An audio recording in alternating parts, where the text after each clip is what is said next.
अस्सलाम वालेकुम जी बच्चों, क्या हाल है? ठीक हैं आप?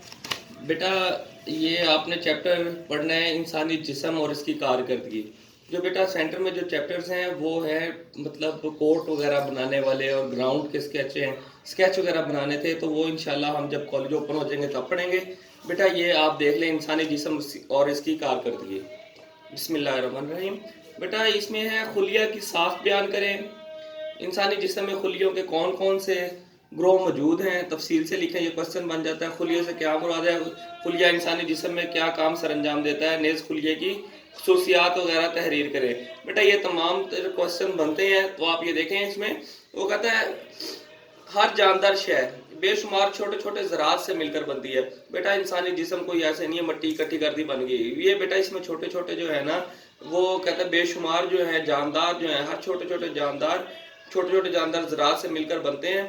वो कहता है ज़रात से मिलकर बनी, जिसको हम खुलिये कहते हैं। ठीक है, माहिरीन साइंस का ख्याल है कि यही खुलिये इंसानी जिस्म, इंसानी ज़िंदगी की बका है। बेटा छोटे छोटे जानदार ज़रात जो है वो मिलकर वो एक ज़रात बन गए। ज़रात बन के उन्होंने खुलिया बनाया। जो वो कहता है कि हर जानदार शय बेशुमार छोटे छोटे ज़रात से मिलकर बनती है, जिसको हम खुलिया कहते हैं। और माहिर साइंस का यही ख्याल है कि यही खुलिया मिलकर इंसानी ज़िंदगी की बका है। उसके बाद वो कहता है कि खुलिया क्या है, सेल क्या है। हर ज़ीरो की बुनियाद खुलिया है। खुलिया जानदार जिस्म की इकाई का नाम है। जानदार जिस्म का वो छोटे से छोटा ज़रा जिसमें जानदार मादा होता है खुलिया कहलाता है। जानदार मादा होता है। ठीक है बेटा, इसमें ये पॉइंट है कि जो खुलिया जो होता है उसमें एक जानदार मादा होता है, उसे हम खुलिया कहते हैं।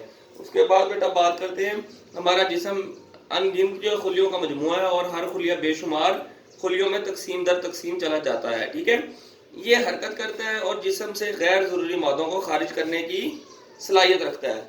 जिस तरह इमारत ईंटों से बनती है, इसी तरह हमारा जिस्म जो है छोटे छोटे खुलियों से बना हुआ है, जिन्हें सिर्फ खुर्दबीन में देखा जा सकता है। इसकी साख बिल्कुल अंडे जैसी होती है। ये एक नीम ठोस लेजदार मादे से बनता है। जिंदगी के तमाम तर काम सर अंजाम देता है। बहुत से खुलिया आपस में मिलकर पहले बाफ्तें बनाते हैं। खुलिये मखसूस ग़िज़ा की मदद से नशनुमा पाते हैं। बेटा वो ये कहता है कि खुलिये को हम अपनी आँख से नहीं देख सकते, खुलिये को हम खुर्दबीन की मदद से ही देख सकते हैं। और छोटे छोटे तमाम तर ज़रात मिलकर खुलिया बनाते हैं। खुलिया जानदार जो होता है वो जानदार जिस्म में वो की साख्त बनाते हैं जानदार की। तो बेटा वो ये कहता है कि जैसे कि इमारत ईंटों से बनती है, वैसे ही इंसानी जिस्म जो है वो खुलियों से बनता है। इसके बाद खुलिये की साख्त के बारे में बात करेंगे।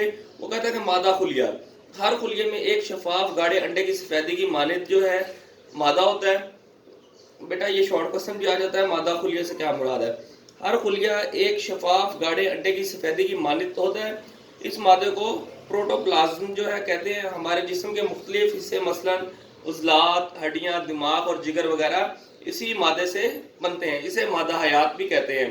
क्वेश्चन आ जाता है कि मादा हयात से क्या मुराद है, तो आपने ये क्वेश्चन लिख देना बेटा जवाब इसका। दीवार खुलिया, ये भी शॉर्ट क्वेश्चन में आता है। दीवार खुलिया दरअसल एक शफाफ झिल्ली है जिसमें मादा हयात लिपटा हुआ होता है। मादा हयात बेटा इसमें पूछा जाता है दीवार खुलिया क्या है, कि आपने कहना है जिसमें मादा हयात लिपटा हुआ होता है, इससे हम दीवार खुलिया कहते हैं। ठीक है, उसके बाद वो कहते हैं मरकज़ खुलिया, वो कहते हैं मादा हयात से निस्बतन ज़्यादा ठोस ज़रा जो खुलिया और मादा खुलिया में के दरमियान एक नुक्ते की तरह नुमाया होता है। इसे मरकज़ खुलिया या जो कहते हैं मरकज़ खुलिया या जोहर हयात भी कहते हैं। ये खुलिये का अहम तरीन जुज़ है। खुलिये के अंदर जो भी तब्दीलियाँ रूनुमा हो रही होती हैं वो बेटा इसी ही की वजह से हो रही होती हैं और ये इसी को कंट्रोल करता है।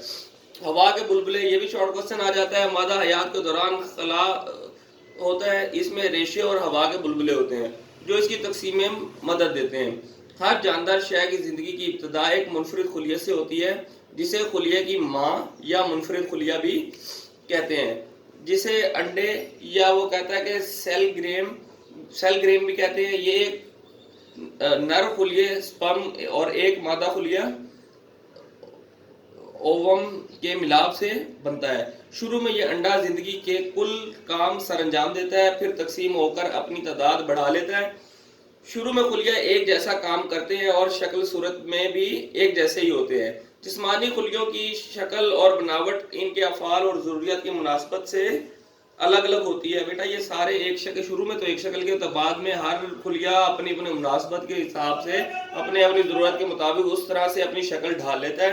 مگر ان کے بنیادی وہ کہتا ہے جسمانی خلیوں کی شکل اور بناوٹ ان کے افعال اور ضرورت کی مناسبت سے الگ الگ ہوتی ہے، مگر ان کے بنیادی عناصر ایک ہی ہوتے ہیں. ان میں بعض اپنی ضروریات کے مطابق مختلف قسم کے کام آپس میں بانٹ لیتے ہیں. بیٹا یہ کام جو ہے آپس میں بانٹ لیتے ہیں کہ اس خلیے نے یہ کام کرنا ہے، اس خلیے نے یہ، اس خلیے نے وہ، یہ تمام تر کام جو ہیں وہ اب بانٹ لیتے ہیں اور وہ اس حساب سے کرتے ہیں. اس کے بعد وہ کہتا ہے کہ خلیوں کے گروہ، عضلاتی خلیہ اور عصبی خلیے. وہ کہتے ہیں عضلاتی خلیے ان خلیوں کے ذمہ حرکت کا کام ہوتا ہے. مختلف عضلات حرکت میں تعاون و اشتراک ان خلیوں کی بدولت ہوتا ہے. اس کے بعد وہ کہتا ہے عصبی خلیہ، یہ خلیے نظام اعصاب کو کنٹرول کرتے ہیں، یعنی پیغام رسانی اور احکام جاری کرتے ہیں. مختلف کاموں کے لیے مختلف خلیوں کے گروہ بن جاتے ہیں. اس کے بعد وہ کہتا ہے بافت. وہ کہتا ہے ہر گروہ میں تمام کے تمام خلیے ایک جیسے ہوتے ہیں اور ایک ہی قسم کے خلیوں کے گروہ کو بافت کہتے ہیں. بافت یعنی ٹشو یا خلیے کے مجموعے کو بافت کہتے ہیں. جب خلیے باہم ملتے ہیں تو ایک مادہ انہیں آپس میں ملا دیتا ہے جسے ہم میٹرکس کہتے ہیں. یہ مادہ خلیے سے نکلتا ہے. بیٹا آپ سے اس میں میٹرکس خلیے کا بھی بتایا ہوا اور ٹشو کے بارے میں بتایا ہوا، یہ بھی دونوں شارٹ کوسچن بن سکتے ہیں. عضو آرگن، وہ کہتا ہے جب بہت سی بافتیں آپس میں مل جاتی ہیں تو ایک آرگن عضو بناتی ہیں، آرگن بناتی ہیں جو ایک مخصوص کام کرتا ہے، مثلا دل، گردے، پھیپھڑے وغیرہ. خلیے کی خصوصیات، وہ کہتا ہے خلیے سے انسانی جسم کی ابتدا ہوتی ہے. خلیہ زندگی کی وہ کہتا ہے کہ بیٹا تمام کام کو سر انجام دے رہا تھا. خلیہ ہی ہوتا ہے جو انسانی جسم کے تمام تر کام کو سر انجام دے رہا ہوتا ہے بیٹا. اس کے بعد وہ کہتا ہے کہ اعضاب کو کنٹرول کرتا ہے کہ جسم میں کوئی بھی پیغام رسانی ہے یا کوئی چیز ہے، کوئی حرکت کرنی ہے، چلنا ہے، اٹھنا بیٹھنا، اعضاب کو کنٹرول بیٹا یہ خلیے ہی کرتے ہیں. اس کے بعد وہ کہتا ہے خلیے خوراک کو ہضم کرنے اور فاسد مادے خارج کرتے ہیں. بیٹا یہ خلیے ہی ہوتے ہیں جو آپ جو غذا کھاتے ہیں اس کو ہضم کرتے ہیں. خلیے ہی ہوتے ہیں جو آپ کی خوراک کو خارج کرنے میں مدد دیتے ہیں. بیٹا یہ خلیے ہی کا سارا کام ہے. خلیوں میں تحریک بھی پیدا ہوتی ہے. اس کے بعد وہ کہتا ہے ایک خلیہ بے شمار خلیوں میں تقسیم ہو جاتا ہے. بیٹا ایک خلیہ وہ ایک ہی خلیہ نہیں رہتا، وہ تمام چھوٹے چھوٹے خلیوں میں تقسیم بھی ہو جاتا ہے.